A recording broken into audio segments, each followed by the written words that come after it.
about exterior bond coats, installing outside. Come on and sit down. You hear me? Come on over here. All right. Guys, my name is Rob Roderick. I'm with the National Tile Contractors Association, and I have Hank Boyle here. Hank, tell us a little bit about yourself. Hi, my name's Hank Boyle. I'm a new trainer for the National Tile Contractors Association.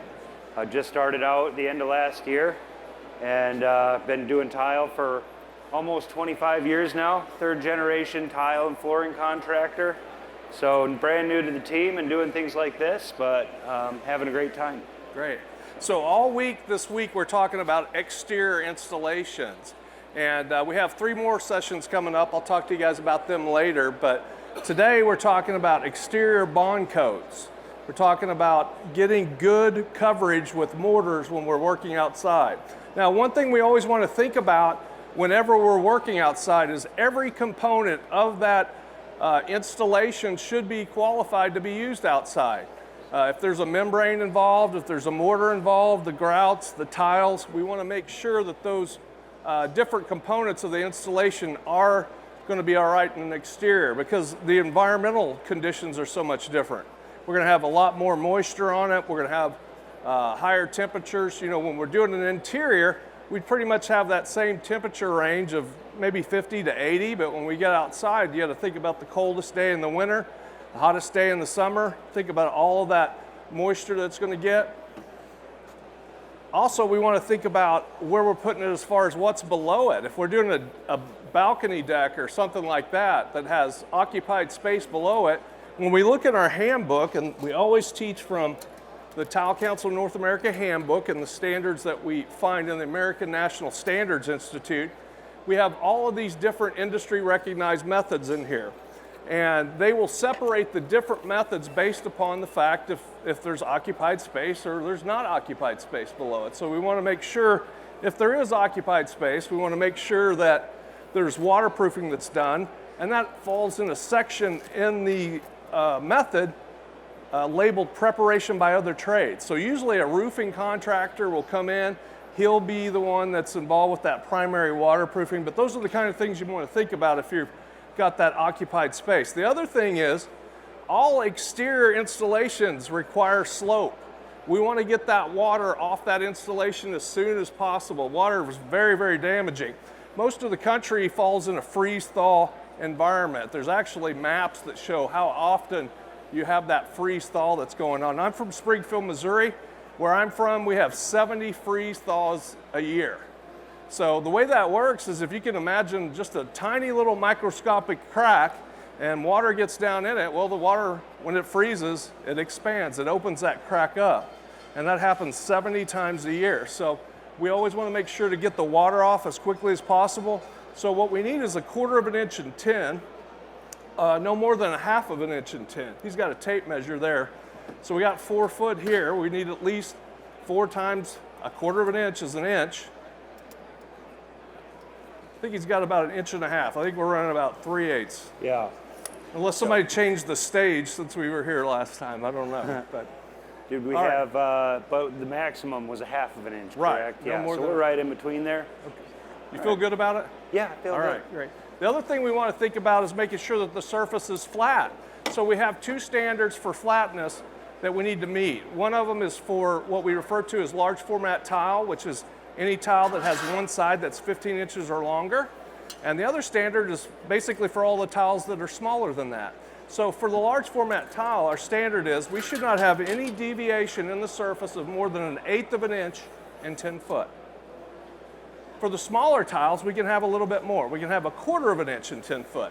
But with these standards, most generally, there's always going to be some prep involved. And one thing that we encourage our members to do is, if you're sending out estimates and you're sending out proposals, make sure and put disclaimers in there and have that conversation that this surface needs to meet this standard. More than likely it won't, and someone will need to prep it. And that was actually a different program that we did earlier. We actually floated out a dip that was in here, but we're good to go now. When we move outside, we have to think about mortar coverage, and that's what this is all about, because the mortar coverage requirements are different for exteriors than they are for interiors. So in an interior, Our responsibility as tile people is to get 80% mortar coverage. But if we move outside, we need to get a higher amount. We need to get 95%. Or if it's any kind of wet installation like a shower, we need to get 95%, or if it's natural stone. Remember when we were talking about that water and how damaging it is? When you have that 95% coverage, that water cannot get under there as easily and cause so much trouble. You know, if water gets underneath the tile assembly, and like we said, it expands, it can literally lift the tile off of there. So it's really important to get good mortar coverage. So we've got our 20, how many years did you say? Well, I've been doing this for 25 years, Rob. Oh, 25 years? We got a wire. Should we show them how to set some tile? Yeah, I'm ready for you to show us, yeah. Okay. Now, I will talk about trowel selection. We got a variety of... We're setting these 2x2s here. I've been doing this a long time. I don't need any direction on that. Don't let me tell your business, Hank. Go for it here. So you're just, all right. Okay. All right, let's see here. So you just basically threw it on there and just started trying. We got to get done, Rob. We got to just get done. Got to keep moving. Now, I noticed you used a really small trowel. Why would you, I mean, it seems like that might be difficult to get the 95% coverage. Well, these are mosaics, Rob. I don't want that thin set squirting up through my grout joints. That'll make it tough to grout. I see. I don't want to have to come back and clean out my joints or anything like that. I gotcha. I gotcha. Just set them and put them in. And just hit it with your hand. Yeah, just push them in. Let's pull that up and let's see what kind of mortar coverage we've got here. Oh, okay, so boo. Let them know. Hey, I think this crowd has a new idea. We're gonna try something new, and that's not disrespectful to you, Hank, because I know you've been doing it for 30 years, right? Well, Rob, that's my go-to trowel. I mean, I know. We're gonna have to try something a little bit bigger. Okay. One thing we always wanna do on any installation is the first tile that goes down, we need to take it right back up, and we need to make sure that we got good mortar coverage. Let's try this. First thing is, maybe we should get the dust off this surface, and another thing that we need to think about is what is referred to as saturated surface dry. If we have a very, very porous surface and we put our mortar directly on it, it's gonna suck the moisture out of our mortar and weaken it. So we always wanna make sure we have a clean surface, and those surfaces that are very porous, we wanna make sure do what they refer to as SSD. Very nice. Now, we don't want puddles, we don't want shiny areas, that's where the D comes in. It's surface saturated dry, not a puddle. You know, we want to give it a drink. All now right, let's go, I'm saying we throw this out. What do you guys think? Yeah, all right. I don't know, Rob. Thin set's expensive. I think you're overthinking this a little bit. Hang with me. I think you're going to like this thing. Okay. So let's move on up. What else you got there? Quarter by quarter? I got a quarter by quarter here. Okay, all right. Now this time, let's take the flat side of your trowel and let's key it in or burn it into the surface. I know it feels like a waste of time, but I think this is going to turn out good. That keying in actually can help that mortar bond to that substrate so much better. Very good.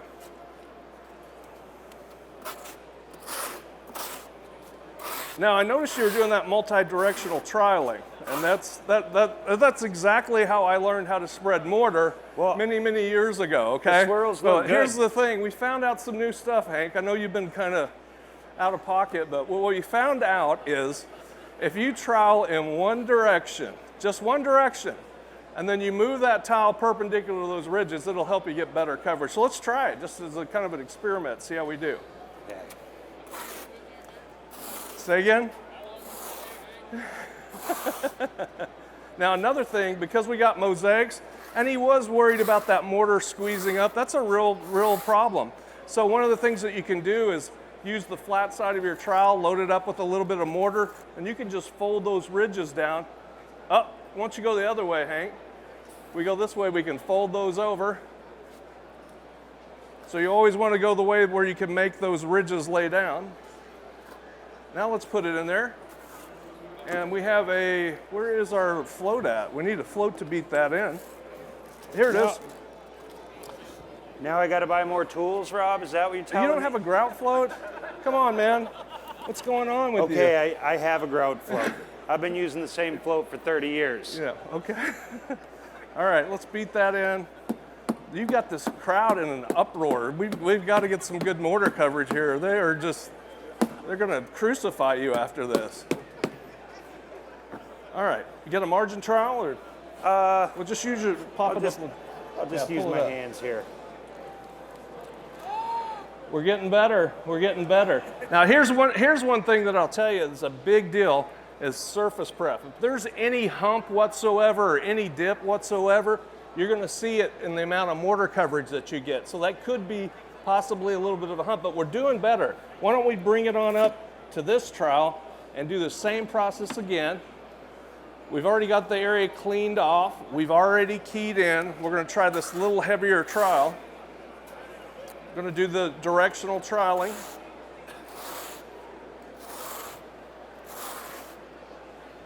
Load up the flat side, there you go. He's just going to fold these ridges over. He's not adding material, he's not taking material away from it. He's just kind of flattening it out so we don't get those, oh, we got your helper's not doing very good. I should have that towel right by you. I got these here. These will be next.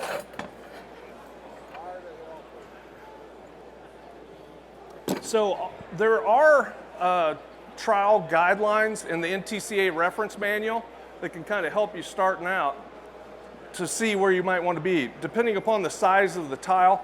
But here's the one thing I want you to know, and I get this question all the time. What trowel gives you the best mortar coverage? Or which trowel would you use? And I say, whatever trowel helps me to reach that mortar coverage the easiest. So basically, we've got our standard of 95%. It could be a different trowel every time because the tiles themselves might have a different backing. They might have different amounts of warpage. And just because the tile has warpage, and we're getting better. I'd say that's really close. I think what happened is the back of my tile was a little bit wet. Would it make sense to make sure that the tiles are dry? Yeah, the back of it. But actually, that's really good. I think we're at 95% there. All right, so we're going to move on up. When we get to bigger tiles, we need to use a little bit bigger trowels. So we've got some 8x8s that we're moving up to. We're going to go through that same process again. Now we got it clean. We've done our SSD. We've keyed it in. So we're going to skip those steps. Let's go ahead and move on to these quarry tile and see how we do. All right. Well, I've set a lot of quarry tile. I've done a lot of kitchens. I've been doing this for 45 years, so I know what's up. I thought he said 30 years earlier. 25? Okay. All right. So guys, with the bigger the tile, generally speaking, the larger the trowel we're going to need to get that mortar coverage. Now, the favorite among tile people, and we're all over the United States, is a 1/2x1/2 notch. And it works pretty good in a lot of situations, but there's a variety of different trowels that are out now that I would encourage you guys to get and experiment with. So there's flow notch trowels like this, and we'll get into using some of these later. How you doing over there, Hank? I'm good. You ready to check it? You ready to check it out? I think the coverage check might be a waste of time, but okay. We'll see. Did you shift it? Because that's a big part of it. I just pushed it down there and. Okay. That's excellent. Excellent. So a big part of this directional troweling is we want to shift that tile. And the reason we do is that allows that air to escape. It collapses those ridges. It helps you get maximum coverage. So we've got that one. So is this good enough for you? We'll show the audience. That's our customer here. That looks good. Well, I guess doing that coverage check helped out because, had I gone with a bigger trowel, I didn't necessarily need to with the appropriate floor prep. Right. So, I've been doing this for 55 years, so I'm pretty sure. I know. I'm glad I got that right. Everybody knows that now, yeah. All right, let's move it on up to something a little bit bigger. We're still not gigantic yet, so you can imagine, but like I was saying, these tiles, they have different backings, they have different amounts of warpage, and just because a tile has warpage doesn't necessarily mean there's anything wrong with it. There's standards for how much warpage it can have. And that's just part of the manufacturing process. They're fired, and when they're fired, they can become warped. And we have ANSI standards for that. They're found in ANSI A137.1. So what trowel are you going with there, Hank? Oh, well, in the 60 years that I've been doing this, Rob, this is my old standby for large format. All right. It's bigger than the 1/4x1/4, so we should be good. We got to try a 1/2x1/2 before it's over, I guess. We may let the audience pick out stuff. What trowel do you guys use to set these tiles with? 1/2x1/2. We half do by have half? one, yeah. We got this Okay. here. You want to try that?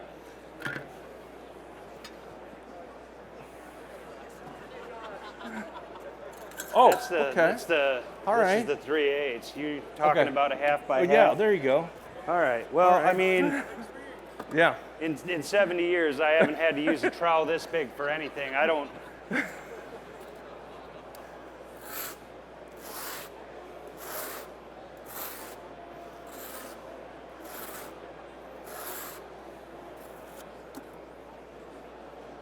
All right, now it is recommended for large format tile to back butter the back of the tile before you put it in. I got the thin stuff set. to do, Rob. Okay. You don't There's have. 10,000 feet of this. Been doing this for 80 years. This is going to be good. Okay. Yeah. All right. Did you just push it straight down again? Yeah, just push it straight in Okay. there. No, there's not time to shift it, right? I mean, that's a lot of work. Okay. Let's just let's take it up and look.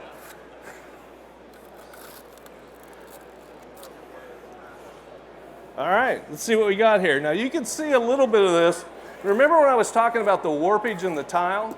You can see right here, and I'm not saying there's anything wrong with this tile. You know, that's just part of making tile. They're going to be warped. You can see this place right here where tiles are mostly bowed. We're not getting any mortar coverage at all. So we got all this area that's unsupported and could be easily damaged. Let's try something a little different. I'm going to put that, let's put that away. And another thing that I've had some good luck with, Hank, and I know you're not open to everything, but I just wanted to bring this up. So this is a 1/4 by 1/2 inch notch. Now look at these notches here. It's a 1/2 by 1/2. It's putting out a lot of material, but if you want to get rid of this air, you have to shift it a little bit further because it's a 1/2 inch wide. So this is putting down a 1/2 inch of material, but you only have to shift it a 1/4 of an inch. So in the past, we've had some pretty good success with it. Let's try it out.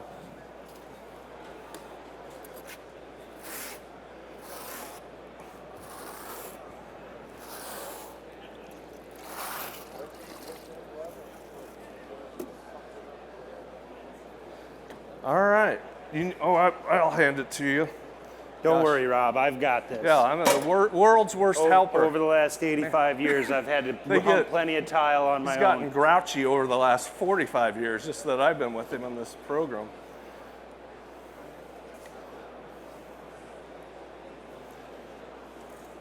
All right, let's see what we got here. That's filling pretty good. There's some suction on that thing. How'd we do? Still a little bit of warpage. So this is why we always, I mean, it's really way better than what we had. But this is why the first tile that goes down, we always want to take it back up and see what it's going to take. This may be one of those tiles that we definitely need to back butter, make sure that we got enough mortar coverage, or even go a little, use a different trowel to make sure that we get coverage. And some of those trowels I was talking about are the flow notch trowels and the Euro notch trowel. So this is a Euro notch trowel right here, and there's several manufacturers of these. These help facilitate that air being released and help you get maximum coverage. This is, like I said earlier, a flow notch trowel, and if you look, these are slanted. So basically, once Hank puts his ridges down, they're already partially collapsed, so he can just move a little bit, collapse them, get rid of that air. So let's try a couple of these. Maybe we'll try that flow notch first.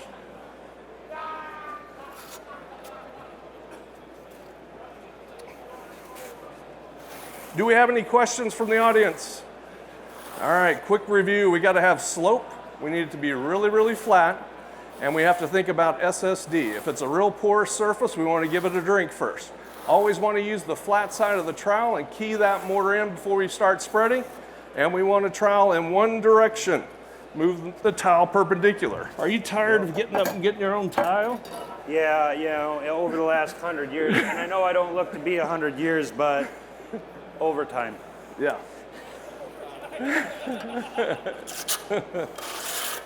Wait, should I back butter this, Rob? It's recommended, but let me tell you what's required. 95% covering. It's not a recommendation, it's a requirement. As tile people, our responsibility is to make sure that we get that, and this is a great way to make sure that we get that.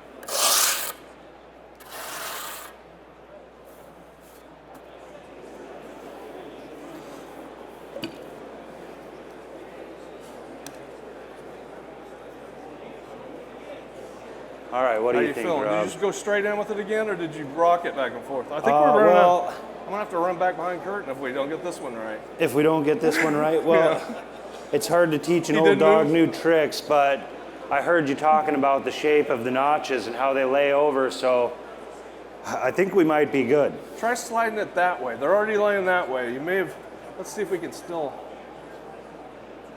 how's it feeling?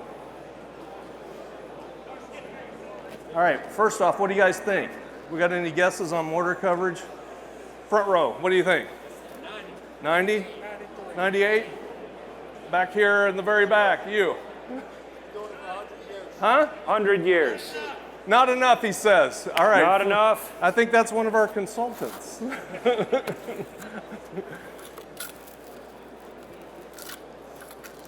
Oh, we got some suction on there. I got a better feeling about this. We know this tile has a tendency. That's pretty good. So you see this speckled amount right here? What we want to see is we don't want to see any ridges. If we don't see any ridges, that means we got all that air out of there and we've collapsed them and we're getting maximum coverage. Excellent job, Hank. Here, let me get that for you. I don't want you to. Don't worry, I got it, Rob. All right. In all right. 110 years, I've managed to clean up my own jobs. I did get a little thin set on my hand. All right. So now, how many of you guys have seen the trial and error video? Raise your hand if you've seen it. Okay, probably half of you have seen it. If you haven't seen it, I would encourage you to go online and watch it. It's on YouTube. It's called Trial and Error, and it talks about everything that we're talking about here. We have it in Spanish and Russian. You guys can look at that. But in the trial and error video, we actually use a piece of plexiglass. And we use that plexiglass so you can see what's going on underneath the tile and how we're getting rid of that air and collapsing those ridges. So let's do this piece of plexiglass next. Well, I guess I've already proven that I could, even after being in the field for 120 years, I guess I can still learn something new. Yeah. So. Yeah, I'm glad that you were open to it. I was worried you're gonna get mad. Well, at this point, tell me what to do, Rob. All right, jump down here. I'm gonna let you select, I really like that slant notch trial or the flow notch. Let's try that again. Do another job just like you had. Remember guys, because we've already done this, we don't have to worry about that cleaning off the surface and keying in. He's already done that, but if this was a fresh piece of concrete here where we were wanting to install, he would have to go through that process. So another big thing I want to talk to you guys about, and I mentioned this earlier, but anytime I'm talking to anybody about exterior projects, I like to bring this up. In ANSI, it talks about exteriors, and particularly in the maintenance section, it says all installations, but especially exterior installations, require periodic inspection and maintenance. And it goes on to say that it is the owner's responsibility to provide for that inspection and maintenance. So the thing I want to talk to you about is managing your customers' expectations. All right, did you put it in there? I'll get back to that. We got to see what Hank's up to here real quick.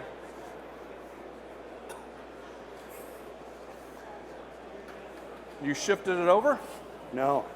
Let's shift it. Keep going to the right. There you go. See how he's shifting it and he's closing those ridges? That's pretty good. I think we can do better if we shift. You guys can see through there, these voids. That's actually pretty decent. But you see how when he's moving, he's getting rid of some of that. I think we're maxed out there. There's no pathways. All right, let's try it one more time. We've got a float. All right, so back to my talk about maintenance. Because ANSI says that it's the owner's responsibility to provide maintenance. And it actually goes into some detail. It says maintenance including the replacement of sealant joints, the cracked grout, and even broken tile. So one thing I'll encourage you to do is whenever you're doing these exterior installations, always put that in your proposals and your contracts talking about maintenance and have a conversation with your customer and make sure and manage those expectations. That installation will not perform on an exterior, even when you do everything correctly. It's not going to perform like it performs on an interior. So I would encourage you to have that conversation, and if it needs maintenance, sell them a maintenance plan. How many of you guys have ever bought something and somebody tried to sell you a maintenance plan? Has that ever happened to anybody? All right, well this is gonna need maintenance. We know it is. So when you're selling that exterior job, talk to them about what are we gonna do next year? Remember that freeze thaw, the water comes in, it expands, it makes a bigger opening. It'll eventually work its way underneath the tile, expand, the tile gets broken and popped loose from the surface. Well, Rob, I learned a couple of things today, and I'm glad that you were willing to bear with me in my impatience. And You did great. I can change my ways. Yeah, a guy. I don't have to know everything, I suppose. Right. But what I did learn was that when I set that piece of plexiglass, I could see that I had at least 95% coverage or better. So going through the process of checking for coverage really helped me out. Yeah, yeah. Always making sure you have a flat surface, making sure you have slope surfaces outside, using SSD for those surfaces that are real porous, keying in, trialing one direction, all super important. We just have a few minutes left. Does anybody have any questions? Let's hear it for Hank and his 75 years of tile installation. It's 120, Rob. 120 years. 120 All right, years. one last thing I want to talk to you about. If you're not a member of the National Tile Contractors Association, our booth is right down here, 3938. You need to become a member of the NTCA. If you're in the tile business, you need to be part of your professional association. There's a lot of great reasons to become a member.